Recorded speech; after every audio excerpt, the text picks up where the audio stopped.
खुलुमबाय InsideNE चेनेला English आरो एसामिसनि उनावहायबो InsideNE BODO मुंनि मोनसे गोदान चेनेल बर' रावाव फोसावनो थाखाय बिथांमोना ओंखारबोदों। बे खौरांखौ मोननानै आंनि गोसोआ जोबोद रंजानाय आरो गोजोननाय मोनदों।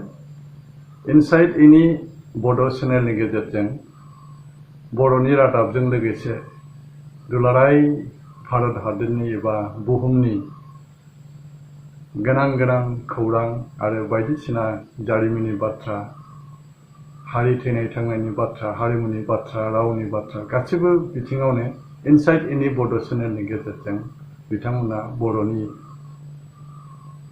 थामोनथाखौ लानानैबो फोसावनो थाखाय ओंखारबोनाया जोंनि थाखाय गोग्गाथावना बाथ्रा।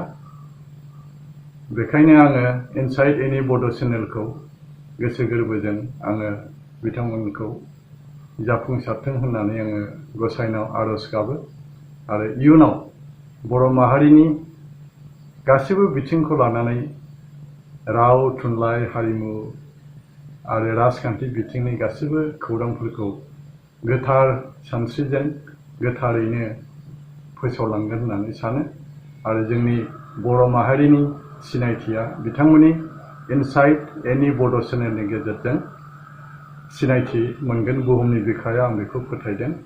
बेखायनो InsideNE BODO चेनेलखौ रायजो राजा नोंथांमोनहा नाय आरो शेयार खालाम, हायोब्ला साबस्क्राइब खालाम। बेखिनिखौ आङो बर' रायजो राजाफोरनाव आरज गाबबाय। गोजोन्थों।